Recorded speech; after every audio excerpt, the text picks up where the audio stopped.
I'm Jeremy Greer. And I'm Gary Butterfield. And this is Days of Future Cast, Avengers versus X-Men edition. We're back. We're Avenging versus X-Mening today, Gary. How are you? Some more. I'm good. Okay.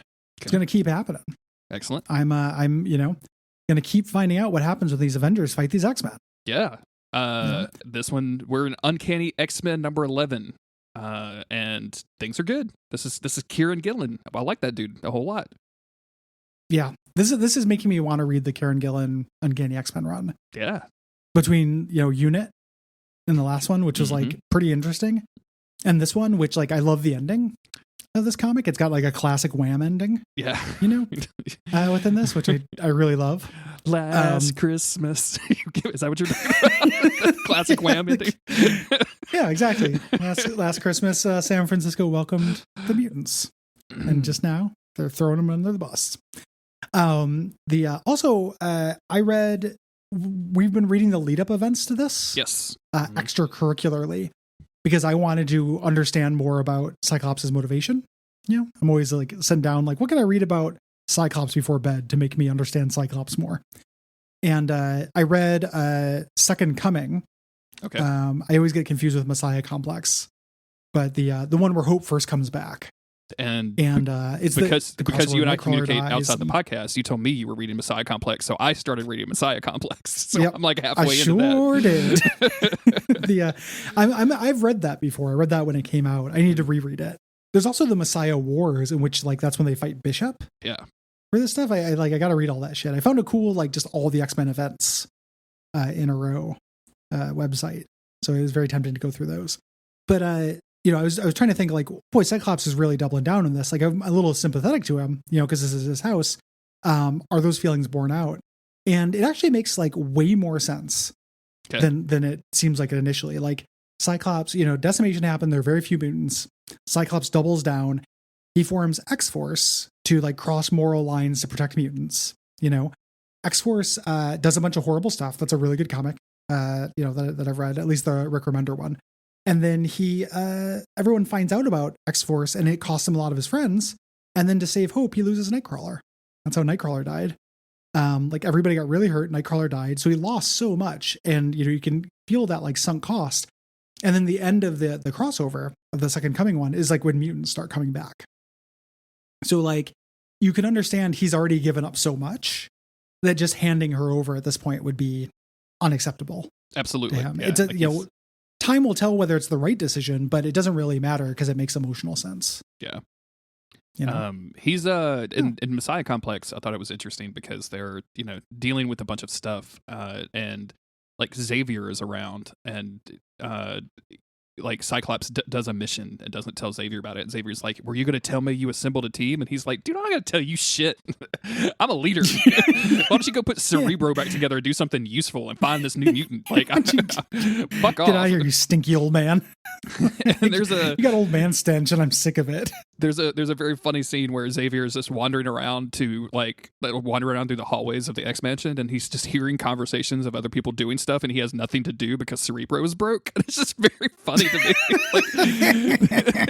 He's like, I don't know, man. Like, go plant some tomatoes or something. I don't know what to tell you, dog.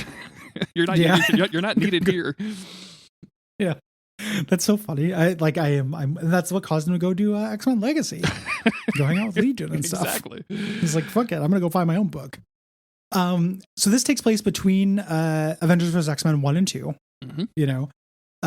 So the fight hasn't quite gotten fully into things yet.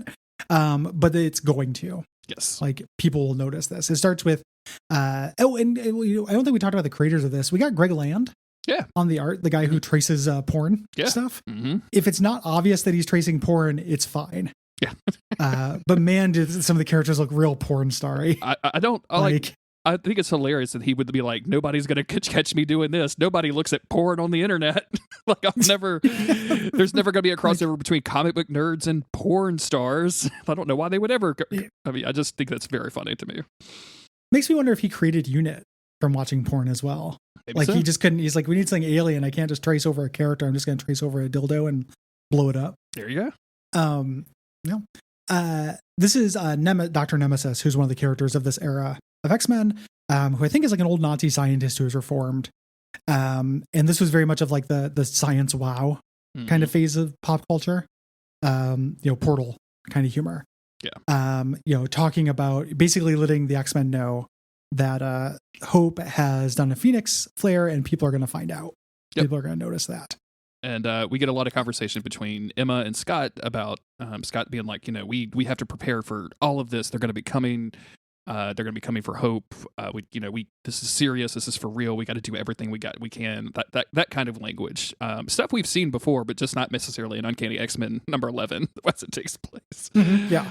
And we switch over to Hope, who is talking to an imprisoned unit, and she's talking to like they're friends, like they're Facebook official now. So she's like, she's become unit pilled. Exactly. So she's like, I manifested this Phoenix Force, but it felt different. It felt bigger. Like, what does that mean? And he just tells her, like, kind of like, hey, it's been really good to know you.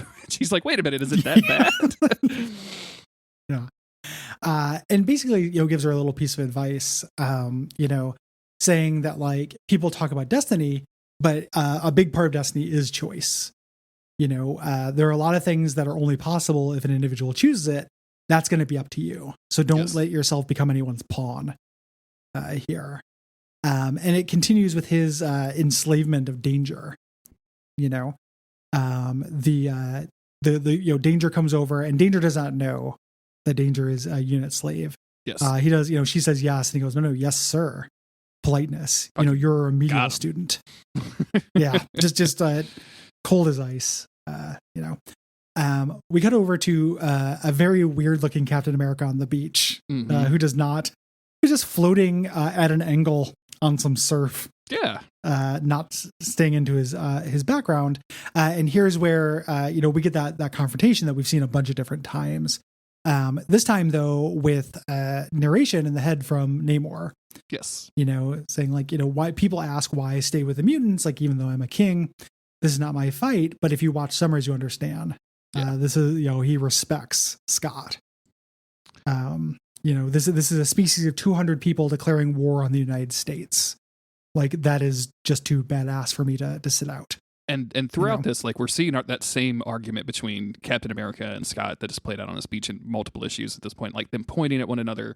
And I really like, Namor kind of saying that, I admire Scott Summers. Like, he's a man of his people. And like, I would have his woman, of course, but hey, I'd say that about everybody. That's a compliment. Yeah. If there's a blonde wife in town, Namor is sniffing around. That's the old Cub Scout rhyme that is true. Blondie's about, Namor will find out. Yeah. Yeah. Namor is using snout. So, he's talking about, he's continuing this as the fight goes on. He sides with the mutant. If anytime there are a few that will side versus the many, I'm going to be amongst them, because that, and that fits in with Namor's characterization. Mm-hmm. Like, he's a contrarian. We get a similar thing where we get the fight between Red Hulk and Jugger Colossus. We get internal monologue from Juggernaut Colossus, which is cool because I don't know very much about how that happened or anything. I haven't gotten there yet. So we get to see what he's thinking about. I really like this stuff as well. I do too.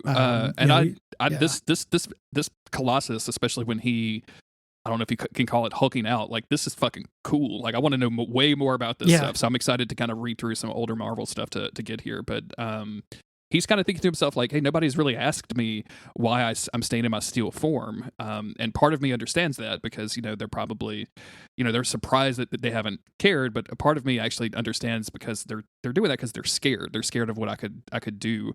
And he's staying in his steel form instead of flesh because in his flesh form, he can't control the urges that he has.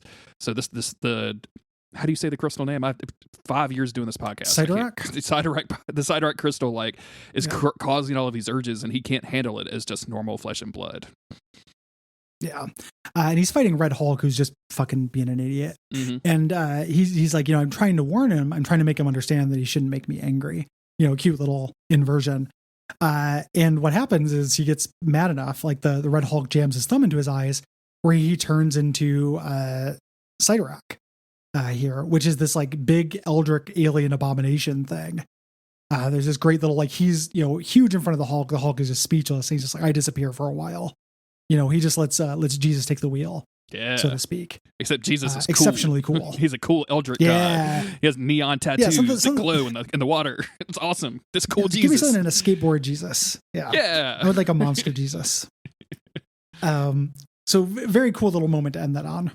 Yep. Excited to see more of that. We switch over to Hope. By this point, Hope has knocked out her classmates. Emma kind of stuffed her in this room to get her out of the way. But she's knocked out her classmates, and she's waiting for Logan and Spider-Man to arrive, and we get some of her inner monologue. And she looks way more like a porn star for some reason in this comic book here. I don't know why. I have no idea how old she's supposed to be, but younger than this. Yes. I think. Like with Greg Land comics, you could just draw a dick like next to every woman's lips and it would work. It's really fucking really unfortunate. Yeah. The way he draws. But she's doing the classic, like, nobody understands. Like, I can't let them hold me here. They don't know what this feels like. They don't know what's coming. I don't know what's coming. But I know that I'm not out of control. And they had discussed this with Wolverine, that Wolverine would be the one that kills her if she goes bad. But she's not bad yet. So when he comes to kill her, she shuts him and Spider-Man down, and then opens up a hole in the wall and just runs away. Which we have seen this before. We just didn't get her dialogue or her inner dialogue during. Yeah. And it's additive, as much as this, I'm sure that this comic event, when it came out, got tons of criticism for like showing the same event from so many different perspectives. And that's a tricky thing to pull. That could be, again, like I go back to the last issue. Like if I just bought this on the newsstands for full price, I might be kind of pissed. In terms of just like a leisurely reading experience, it really works. Yep. And her just being like, I set up this contingency, but I'm in control. Like I haven't gone bad. People should trust me, and she just burns a hole in the wall and runs out, saying, I'm not running from a fight. I'm running towards one. So very curious as to what's going to happen with that. I also like, not for nothing, but she shut down two of the most powerful superheroes in the fucking universe, right? With Wolverine and Spider-Man at the same time without really even thinking about it, and then just left. Like, I think there's an underlying level of danger of like, holy shit, like this chick is extremely powerful and she doesn't know how to control it yet. Yeah. We go back to the underwater battle here where like, they see he's just beating the crap. Sidorak is just beating the crap out of Red Hulk. Like fish are just dying from the shockwaves of the impacts, which I really like. And Colossus is losing control, of this as he just beats the crap out of Red Hulk. Yes, which I appreciate. Yeah, this feels good. I fucking hate the Red Hulk. I feel bad for the fish that are getting killed. Like that sucks. They used to look like cutie pies that I would put in an aquarium somewhere or just leave to themselves. But Red Hulk getting knocked out is extremely great. I love the shot of him like missing teeth and having a black eye. Yeah. That's really good. And hopefully like, he's just put out for the rest of the crossover. Right? Just never want to see this guy again. And eventually, like, he comes to the realization that like Hulk has kind of points out they've knocked over or they've damaged one of the pillars that are supporting Utopia, which means that like the whole thing could fall down and presumably kill a bunch of people. This finally gets through to Colossus, and so he has to turn off the Sidorak thing, which just requires him to communicate to Hulk, hey, you need to beat the shit out of me now, and which Hulk proceeds to do, because apparently this thing that's inside of him like requires quote, doesn't care who bleeds on his altar as long as someone does. Like it requires blood, it requires some sort of sacrifice. So very cool. The way he does it too, like I love how this works different than any kind of Hulkening that we've seen so far. Like he literally tears the mask off his face. Mm-hmm. Like tears the Sidorak flesh off of him as if like Colossus is under there the whole time. Like Sidorak is like a scab that grows over him or something. Super cool. Like he just rips that face off to reveal his real face for Red Hulk to beat up. Yep. And he basically just does it so so they won't kill everyone in Utopia. Exactly. Here. Magic tells Scott like, hey, my brother has fallen. This is no good because he was keeping Red Hulk busy and Red Hulk could just come and grab Hope, of course. Danger says Hope is off island. We can't find her. And this is what Scott decides to do the Avengers protocol. Uh-oh. Here.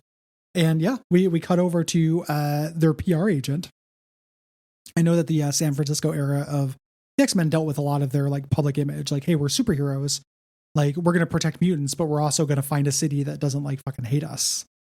And their press agent here, Kate Kildare, sends out a press release, and this is the last little bit of the issue, which is a letter that Cyclops sends out to all the major newspapers and stuff, basically telling on the Avengers. Yes, you know, I like this. Really good. Like just like this letter is public really good. opinion. You know, Mm-hmm. Yeah. Well, the Avengers just got through this huge PR nightmare. It was just like the Avengers are not doing good, right? Like we saw this with like everyone calling them out on the news. Norman Osborn came and just took them over like it was nothing. You know, the Avengers have a precarious position in PR, and the X-Men. That's usually what happens with the X-Men. Like everyone's like, oh no, the X-Men are your children could be next door to a mutant. The idea of the X-Men weaponizing that against a more mainstream superhero team is super cool to me. And it's a really effective letter. Please, yeah, go on. I didn't mean to interrupt you. I really, really love the ending of this. I do too. Yeah. I think this works good. And some of this stuff has like, it kind of echoes some of the stuff that you're seeing in the news and stuff even now. If someone comes to your front door wanting to take away your family without any justification, what would you call it? This is worse than arrest. This is an attempted kidnapping. This is, I feel like, Cyclops is in the right at this point. This is literally like a sovereign mutant nation, and the Avengers showing up going like, hey, give me that girl. And them pushing back on it. And it ends with, we told them that if they pushed us, there would be consequences, and they pushed us, and this is the consequence. Be grateful we aren't as bad as you think we are. Like, he does get a little terrifying towards the end of this. Oh, totally. Like we're real Team Cyclops on this. We're under no illusion that he doesn't kill Professor Xavier and end up in jail at the end of this. Like, we know that history doesn't prove us right in this comic, but at the same time, like, I'm on Cyclops' side during this. This is an arc that I want to see. It is understandable. Again, even if it's for the wrong thing, it's still for the right reasons. And those kind of characters, like, that's a big thing with Better Call Saul as well. Speaking of Bob Odenkirk in the hospital right now. Oh yeah, I saw that. Such a bummer. National treasure. But like, that is a character who does the right thing for the right thing for the wrong reasons, or the wrong thing for the right reasons rather. And that's just like a classic compelling arc. So I can't wait to see the city, like, protesters show up and try to stand between the fucking Avengers and the X-Men. Just humans. Like, what is Captain America gonna do now? Yeah, absolutely. You dumb fuck. You dumb idiot. You star-spangled shithead. What are you gonna do now? Like, piece of trash. That's it. Yeah. So that's this issue. We're going to be, the next episode, we'll be covering Secret Avengers number 26, which I'm excited for because it's a good comic. If you want to support this podcast, leave reviews, tell your friends, tell your neighbors about the podcast. Don't tell anybody about your dreams, though, because that's always a very boring conversation. Every time you have the instinct to be like, I had this crazy dream last night, just be like, instead say, Jerry, Jesus Christ, Gary and Jeremy on Days of Future Cast told me about this weird thing that happened, and then tell them your dreams in disguise. But just mention the podcast name first. That's the only way you can do that. Yeah. You can also dream about the podcast. Yeah. And if you dream about the podcast and tell people about that, I think that's also okay. As long as you told them. It's a gray area. it's a little weird. But we can make that happen. We'll allow that. We'll say that that's okay. Also, you could just give us money. I'll appear in your dreams. You could go to patreon.com/Duckfeed.tv and just hand us $1. That'd be good. Yeah. If you're going to dream about us, it only seems fair. You got to give. So you head on over to patreon.com/Duckfeed.tv, like you said, and that'd be great. Until then, I think that's probably about all we got. Yeah. Everybody take care of yourself. We like you. Yeah. And we'll see you next time. See you later. Bye.